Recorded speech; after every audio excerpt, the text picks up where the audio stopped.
Hello, and welcome to the Association of Pulmonary Advanced Practice Providers podcast. My name is Rebecca Priebe. I am the chair of the APAP Interventional Pulmonary Division here. Today, we will be discussing artificial intelligence and how we're trying to start integrating that into medicine, or how it's taking over medicine, I should say. If you'd like, there is a slide portion to this. The slides are available on YouTube. Otherwise, we will do our best to describe the slides. I am pleased today to be joined by Joe Spanier. He is a physician assistant at Fox Chase Cancer Center in Philadelphia, Pennsylvania, and he's the coordinator of the Lung Nodule Pathway Program there. Welcome, Joe. It's a pleasure to see you again. You as well. Thank you for having me. I'm glad to be here. Great. Our discussion today will really center on kind of a general overview of artificial intelligence. And then, I'd love to hear what you are doing at your cancer center and how, we can start to integrate AI into helping patients with lung cancer screening, incidental nodule programs to help, improve medicine overall. And so let's kind of get into the nitty gritty. I have to say, I am a Gen Xer, and so I am not I feel like I am more a boomer in the fact that I have been so resistant to AI. Even like getting an Apple, iPhone has been really hard for me.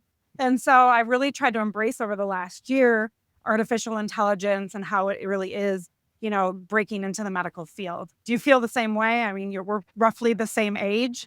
Roughly the same age. Yes, exactly. I consider myself right in between Gen Xers and millennials Yes. because I can't identify with either one solidly. So yes, I am in that realm. And at first, I was resistant and uneducated. And pretty soon, as everything evolves, we're all going to need to be educated, and we will be. So. For sure. And so when we talk about what artificial intelligence is, it really refers to the simulation of human intelligence in machine learning. These machines are programmed to think and learn and help make decisions and guide practice for people, especially in medicine. So, and obviously, I feel like it's pretty much in its infant phases, right? What these systems can perform tasks typically. Like understanding languages, like chat box and translations, for example. I know I've used them in medicine myself when I'm trying to translate English drainage systems for indwelling pleural catheters to Arabic, let's say. So I'm using these for that. Recognizing images or sounds like facial recognition, just opening your phones or voice assistants to, chart per se with medicine. Learning from this data, predicting trends in medicine, personalizing recommendations in your charting or to patients. And then it's starting to help make decisions, right? We have self-driving cars. Where I'm from in Ann Arbor, we have these little cities now that are doing self-driving cars, automated trading and stuff like that. And so, where is this all now leading into medicine? As we move on, there's multiple different types of AI. There's the weaker, narrow AI, which is just specialized in like one area or task. There's general AI, which is a little bit stronger. And that's how we utilize to understand and learn and apply this intelligence into, daily patterns and daily life. And then there's a super intelligent AI, which I have to say scares me a little bit because I feel like as of learning algorithms and learning from us and our patterns, is it one day going to be smarter than us? And so how does that AI system work? It does use algorithms, at its basic level. Those can be simple algorithms or more complex, like music streaming, for example. When you put on your music and, Google knows, like, I like this kind of music, and it'll automatically have an algorithm of the stuff you make. That's the simplest. Data, fuel for learning these patterns that, it's learning this data from you every day to advance its technology. Machine learning, this is a subset of AI where these systems are learning from the data and pattern recognitions that, that we are doing every day. And so this could be, machine learning could be as simple as, fraud detection from your, checking accounts or something, or even, the Waze on your car that tells you, that this is the fastest pattern to get home. Deep learning is now when we get into these networks where there's a lot of layers and complexities in these tasks. So, these are your Siris and your Googles and your Alexas and all of that. That's learning from you as you talk to it. And then these are natural language processing learnings. These allow machines to understand and generate human language, right? Your autocorrects, your email filters, your chat GPT that we use like all the time now. And so now when we are using these AIs, how are they applying it to medicine, right? We have, these medical imaging and diagnostic tools now that will read CAT scans and find, Fisher integrity scores or emphysema or, you know, uh, find your nodules and measure them and look for them together. We have predictive analytics that can show disease progression and predict hospital readmissions. We have personalized medicine, that will help tailor health data for patients. Virtual assistant chatbots, you know, um, those symptom checkers that are reaching out to patients and giving them checklists and how to deal with the symptoms that they're having. And now we have these robotic surgeries in not only pulmonary, but in surgery itself, where these robots are able to navigate out to these nodules and do these, complex fine surgeries that used to be, you know, uh, much larger for patients, lots of recovery time. And then we have these clinical decision support systems that provides healthcare professionals with recommendations. And then education. Is it helping or hurting as a form of education to, providers in general? And so tell me, Joe, about your experience with your lung nodule pathway at your institution and how you're integrating and navigating AI there. Sure. So that was a great overview, everything from the simplest form to the most complex. And I hope to put that into some context here, talking about a lung nodule pathway, because it really does encompass everything from the very simplest algorithms all the way up to the neural networking and the complex decision making, everything from detecting a nodule, determining who's at risk, all the way up to developing the treatment algorithms for diagnosed lung cancer. And that's when it gets very complex, and we start to move into another realm. So in terms of, the lung nodule pathway, the goals were, data acquisition. We had to have a central database for lung nodule management. We focused on lung nodules being referred into the institution to focus on, how quickly are we moving? What's our time to treatment? And, the other part of that was data analysis to direct and support process improvements. So in other words, do we have a problem getting pulmonary function testing done in a timely manner? Do we have a problem with getting PET scans or MRIs done in a timely manner? And then there's benchmarks for all of these things to do. And then the biggest thing there was to develop scalability to a health system and not just focus on one particular area, because you can extrapolate this to many different areas. I can think of thyroid nodules. I can think of pancreatic cysts. I can think of ways that this can be expanded across multiple service lines that go outside of our thoracic scope. So the scope of this was active workup of nodules and then post-diagnosis measures through definitive treatment. And this really involved, when do we get patients started on radiation, immunotherapy, chemotherapy, or they have surgery. And that was really our endpoint, was how quickly are we getting patients to start their definitive therapy, because we know that getting them timely care results in better outcomes. We know that has a mortality benefit. So that was really what it was. And then this serves as an ongoing database of nodules that are under surveillance. One of the goals eventually is to use something like a natural language processing to say, look at the lung nodule pathway database and pull from that all of the ground glass opacity. So all the GGOs, and then I want to trend them over time when they've had sequential scans and what eventually the pathology was. Did we stop monitoring, et cetera, to guide further research. So this is just an example. I have altered the numbers.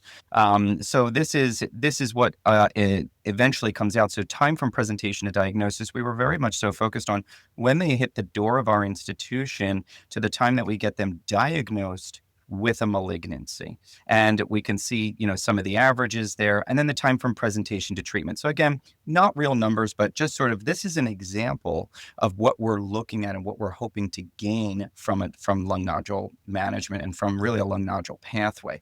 So if the time from they hit the door to the time that they actually start treatment, that one of those 3 buckets of definitive treatment.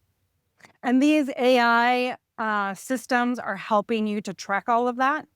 So that's one of the things that we have, because as this started out, we're looking at a completely manual process, right? There is no Correct. AI. It's Joe I, right? So it's me It is. looking at every single And new your patient. Excel spreadsheet. Exactly. Well, actually, we used episodes of care through Epic. So we use this brilliant system called episodes of care, where it's basically a central repository, pulls a bunch of different things in. But anyway, yes. So it's essentially me looking at it saying, okay, are we having somebody being evaluated for a lung nodule? And then we get that patient on our monitoring system and part of our database. So that's where we're going to utilize AI, is to do that natural language processing, because what we can't rely on is the provider, and we're all providers here, right? What we Yep. can't rely on is the provider to say, when you have a lung nodule, please, please, please put it on this pathway. That does not work, right? It has No. to have some kind of direction, whether that's Yep. human interface that's reading an ICD-10 code. But what's better is it's reading that natural language that the Correct. clinician is producing, and then putting them on a pathway and sort of going after them instead of requiring a proactive approach from the clinician. And so that's the first tip of the iceberg, where we start to say this is where AI can support us in doing that, which is data acquisition and Yep. accuracy of data. Okay. Yep. And then, so from there, when we talk about the next steps after data acquisition, we talk about data abstraction. Again, completely clinician-driven process, verification of data via sources. So what does this come through? This comes through when we talk about not just natural language processing for things in our own EMR, but we're looking at scanned media. We're looking at, for those of us who use Epic, which is probably a lot of us, Care Everywhere, these health information exchanges where we can extend outside of our health system. I mean, Rebecca, I'm sure you've had this kind of thing where, you have somebody referred in to your institution from a distance, Yep. you have nothing in your system, Nothing. and you are just paging through just scan after scan after scan. And, and then it's infuriating, how many cover sheets are you going to go through before you get to the one thing that you need, Correct. And so, Correct. this is where we look at really pulling in a very dynamic source of truth for data. Yeah. And that's looking at multiple different sources of data, not just within our own EMR. Yeah. And it's one of And the benefits of AI, right? Like yep. scanning that data, looking for what you're looking for so that Mhm. you don't have to do it, right? It's a time Exactly. saver for sure. Exactly. And it's coalescing things. So that's just simply data acquisition to get things in front of you. But even then, all that we're seeing what the data is. We're saying, yes, this nodule was this on these scans from this institution, et cetera, et cetera. And then we say, okay, well, do we have actionable data from the lung nodule pathway that we can produce QI projects on to affect time to treatment, which was our major thing. The big thing, and it's 2 words here, but it can't be understated, is causal inference. So this has multiple different meanings, but causal inference means that we have to look at something that's actually affecting our data. So we have to look at something that is actually changing the data. And not only that, but we have to look at AI that we can say, we know what AI used in order to make this decision. So we can't sit there and say, because we're not at a point as a No. society and as a humanity where we go, well, we're going to do this because the machine said so. We have to be Right. able to validate those sources of information in that process, but I'm getting ahead of myself. Mm. So so in terms of clinical decision making, yes, time to treatment, resource management, clinical research, and then the development of clinical pathways. And we'll see this when we talk about clinical research. And what this essentially is the complex analysis of nonlinear data sets. That's really what it is, and it goes back to your analogy of the self-driving car, right? So the linear thing is, that thing when I'm in my van and it pushes me back into the lane when I start to drift out of Yeah. it, like the I lane hate that. monitoring Lane system. Yeah, assist. I hate it. we turn it off every single time.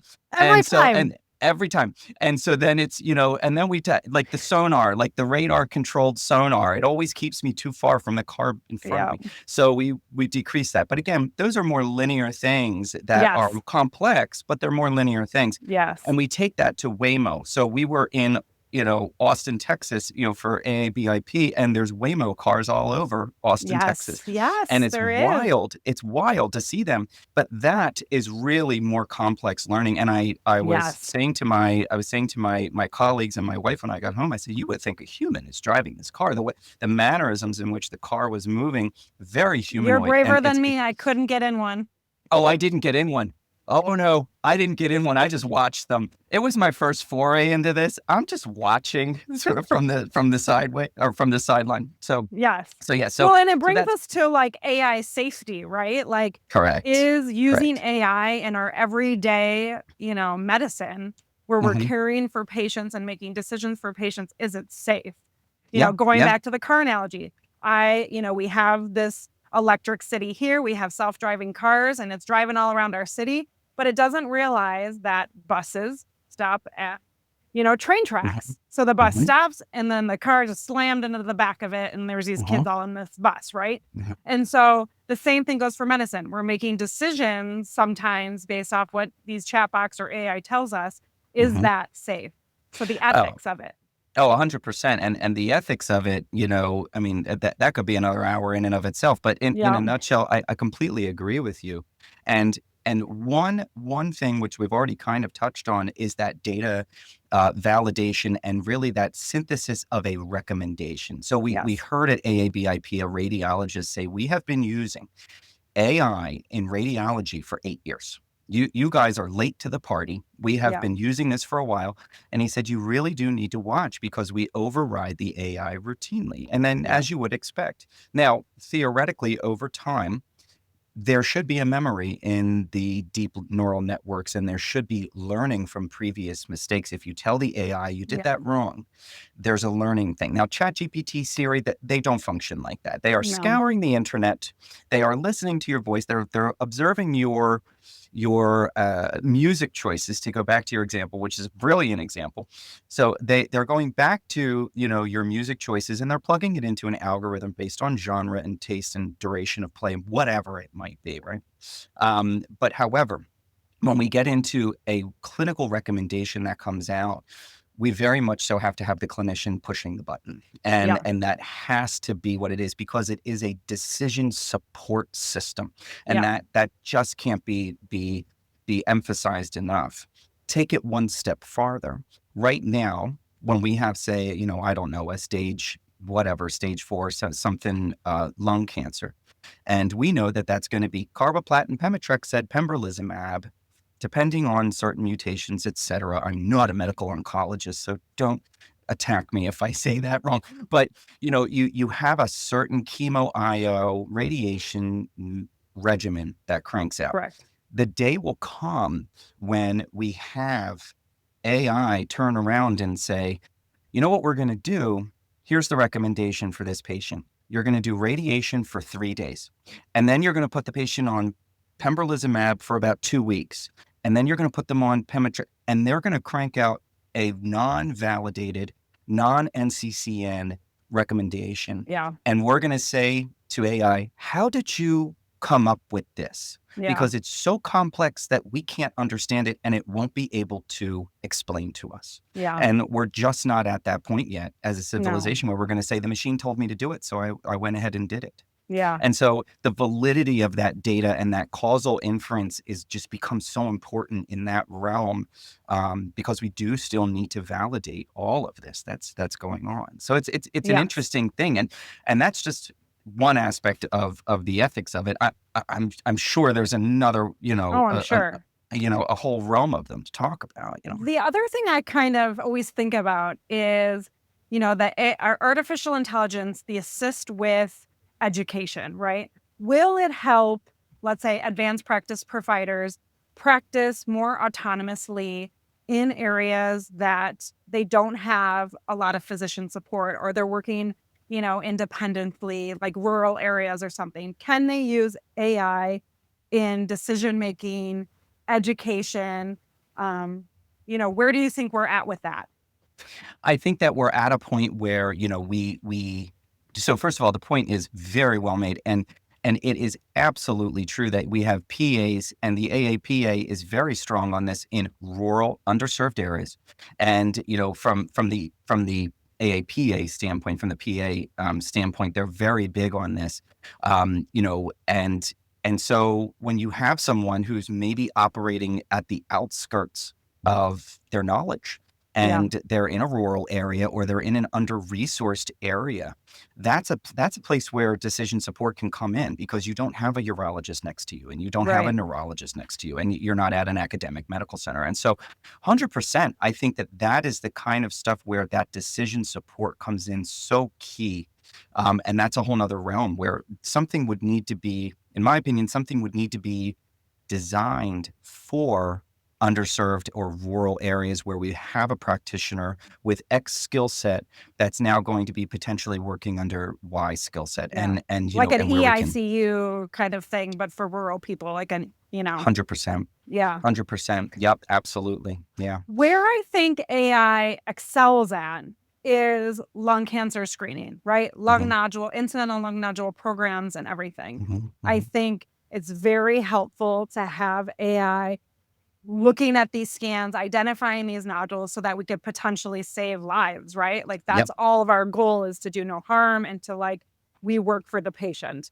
And so Yep. in these nodule and lung cancer screening programs, I get scared, like we haven't really opened it up yet to our incidental nodule program because I'm scared the workload will be too much to handle. Yeah. How do you think the workload from AI in identifying these nodules, how do you think they should be handled? I think that, the general model is that we have a navigator of some sort, and then we have a clinic. So we have a navigator that's really the harbinger of everything, that they're holding the list, they're monitoring the list, and then we have a clinical escalation system. And a lot of these commercial systems will look at them and they'll combine multiple different factors. I mean, it's not just size and what the PET scan shows. I mean, we talk about volumetrics, which is very difficult for us to do with the naked eye. Yeah. We talk about this at Nodule Board ad Yeah. nauseum, Did it that, double? Yeah. did it double? Exactly. So volumetrics is huge when we talk about that kind of analysis in terms of talk about doubling size, et cetera. So that's a huge aspect of it. But, to go back to your original question, I think that there's a clinical escalation system where when the system sends up a red flag, it goes to a practitioner immediately with an escalation therein. And then I think that there's sort of degrees of that. And Yeah. so each institution is going to have to figure out what comfort level they have with, having a nurse navigator started. That's the general model that we have. We have Foxjays use it a little bit differently. We have a practitioner at the helm of everything. And an APP is very well suited to do something like that. So that's an interesting question, but I think I think that's going to be institution by institution, but it's got to be paired with a very robust escalation model so that Yeah. we don't abuse this, where we pull every single blessed nodule in to be evaluated right then and there, Yeah. and then we don't have time for the high priority ones. So Yeah. I think it's And are you prepared for the volume, right? Like exactly. you're talking like 300-400 CTs a month that could Mhm. from, ERs scanning patients. And so Mhm. do providers need to be more, mindful when just ordering a CAT scan every time, right? When we're looking Well, at these AIs with I nodule identification. you're 100% right, and I think that the burden of incidentals is very, very high, Oh, and yeah, we have to weigh against the risk of losing a cancer to correct. no follow-up Yep. versus overloading a clinic or a subset of individuals Hmm. with a lot of things that don't really require all that urgent follow-up. So that clinical escalation pathway is needs to be very robust. But we should all have the problem that we have so many patients to see that we have to upscale our. We That's have it. That like we. we have like 6 lung cancer screening APPs, and I'm just Mhm, like, we haven't even opened up this like AI nodule stuff, and I'm uh-huh. thinking we can barely handle what we have now. We're gonna need like 7 more when they open this up. Well, when you kick open Pandora's box and what you find is really what the fear is there, For because you don't sure. want to all of a sudden leave the community hanging with That's that. right. You definitely don't want to do that. Now let's switch over to robotics a little bit because, in interventional pulmonary, we do a lot of, AI robotic assisted biopsies, right? Mhm, And, I've been in it for almost a decade now. And so we had, Super D, which was like, navigating out there with like DOS. I don't know if you guys mhm, even remember what DOS was like. mhm. So now we have these like, robotic, um, large learning systems that we can get to and biopsy 3-4 millimeter nodules now. In that case, I feel like AI has improved the safety of nodule biopsies, right? Mhm. And now we're getting accuracy and we're getting, diagnosing cancer. I mean, would you agree? I would agree. I would agree with that absolutely, and it's improved. Like you hit the nail on the head. It's improved safety. It's improved accuracy. It's improved yield. And I think that those things can't be understated. I will say that the pitfall there is that now we're going to go after smaller and smaller things, and Agreed. we're crossing into the We're pushing the border. lines. We're pushing the line of, should we really go after this when before AI, this would have been under observation? And again, Correct. it's a basic question to ask, but it is the question to ask, which is, Yeah. in the other world that we lived in, would we really go after this? Right. And, Are we and that's putting patients at risk who have correct. histo or like infections, right? That 100%, putting them 100%. through procedures they don't need. I agree. I Exactly, agree. and that too could be fixed with AI, right? Because as we have Yes. a system that continues to learn, so these commercial systems and whatnot, they get a bank of patients and they get a bank of scans, whether that's from an institution, whether that's from a health corporation, whether that's wherever it's from, which brings up a whole nother ethical issue. But when we have a whole bank of patients and we're drawing on those patients, like you said, histo and whatnot in Philadelphia, we don't have a lot of that, Yeah. and in different parts of the world and in different parts of the country, it's going to be much more prevalent. So, Yeah. so we tend to go because we have a different population. And so, if you're looking at a whole bunch of nodules from that area, and that can be extrapolated to anything, that can be Mm. extrapolated to socioeconomic status, that can be extrapolated to race. There are many, many biases that just like in clinical research, how we work very hard to eliminate bias, it will still be present. Yes. There will still be selection bias. There'll still be Yeah. all of those things that are present in clinical Oh, for research are sure. going to be present in AI. So I agree with you completely. But with the machine learning and with the constant adaptability, when we get something that's histo with these demographics, with this, these qualities, whatever it might be, and the AI system will eventually turn around and say, never mind, we don't need to do that one. And, Yeah. and we don't need to worry about that one, that kind of a thing. So, I also think with the robotic era, and, machine AI, there's this false of security, this false sense of security, right? Like, I can get out to that nodule because I'm navigating. Well, what hmm if the navigation goes down? We cancel all the cases that day because that's what's happening, right? hmm It's not like I'm going over to Super D anymore and using DOS to get out to the nodule. We're like, oh hmm no, the robot's down. We can't do hmm it. So Hmm. there's it making us, be too dependent on AI to do these things in medicine. Are we getting this Yeah. false sense of security where we're missing the backbone of medicine, which was, tapping people out for thoras, not using ultrasounds and stuff? So what you're saying is 100% correct, and what you're talking about is really loss of skill. It's talking about Yes. loss of skill.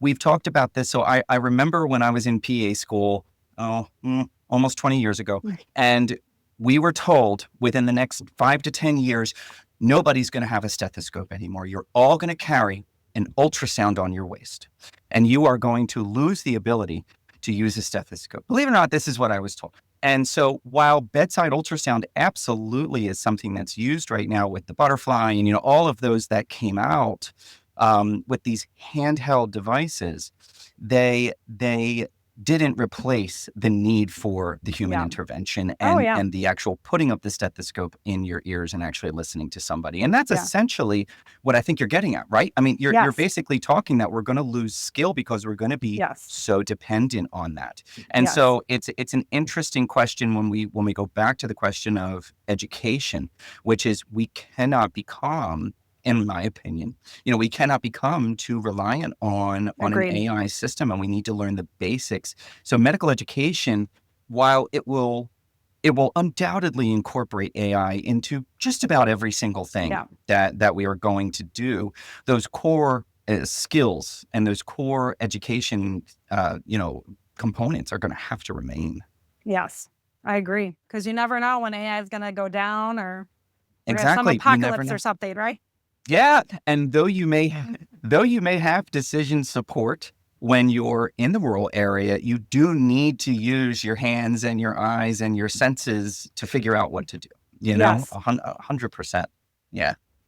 Well, thanks. Any last words of wisdom from you and your program? And I think it, that there was a quote out there that AI is either going to be the best thing or the worst thing that happens to civilization, and I think it's absolutely true.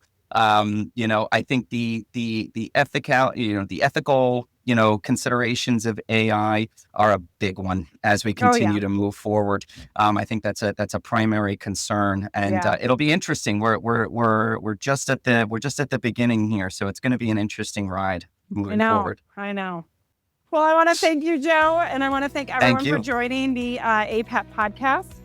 To claim your CME for this podcast or any of our podcasts, please visit the APAP website. If you would like to join the Interventional Pulmonary APAP group with me, I am their chair. You can email info@pulmapp.com. That's info@pulmapp.com. And I hope to connect with everybody real soon.